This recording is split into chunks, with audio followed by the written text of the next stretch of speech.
months. It's too Martha, you were talking earlier with Senator Kyle on these new concerns over security along the U.S.-Mexican border. Ranchers in southern Arizona are voicing concerns that go way beyond the threats we usually hear in the headlines. And William Lajeunesse is live in Douglas, Arizona to figure that all out. What's the concern down there among the folks on the border there, William? Well, Bill, the first thing we heard in the last 12 hours in reaction to the White House announcement is, number one, will the National Guard carry guns, and can they confront and arrest illegals? Otherwise, they are not acting as a deterrent. Secondly, they fear that the administration is basically sending a message to Mexico and the rest of the third world that if you want in, get in now.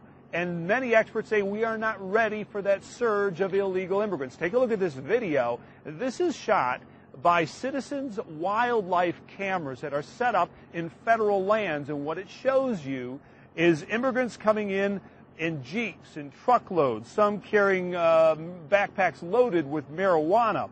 And while it is true that apprehensions are down, the Border Patrol says that really is a key indicator that fewer people are trying to cross. Nevertheless, tens of thousands are getting in, as this video shows, and not just Mexicans. In 2009, Customs and Border Protection arrested about 52,000 illegal immigrants from countries other than Mexico, what we call OTMs, including some from Afghanistan, Pakistan, Iran, Nigeria, Somalia, and Yemen. What's the point? Border security is national security. And if Mexicans can beat the border, so can others who aren't just looking for a job. The border is porous. We don't have the resources that we need. Somebody who really means to do us harm can get into the United States. So obviously it's not just Mexicans who are coming across. There are people from all over the world because there are such open areas. And roll that in, Bill, with Arizona's Senate Bill 1070. What Arizonans are saying, and this is why they're absolutely stunned by the message out of Washington.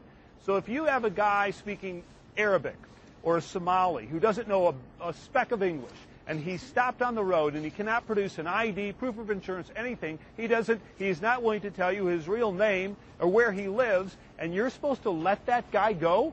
Because under, obviously, the immigration law, that 1070 says, hey, we can ask people who they are and what their immigration status is. And yet people in California just let those people go. So we're not just talking about Mexicans. We're talking about people from all over the world coming through this border. You make a great point. William Lajeunesse, Douglas, Arizona, on the border today. Thank you.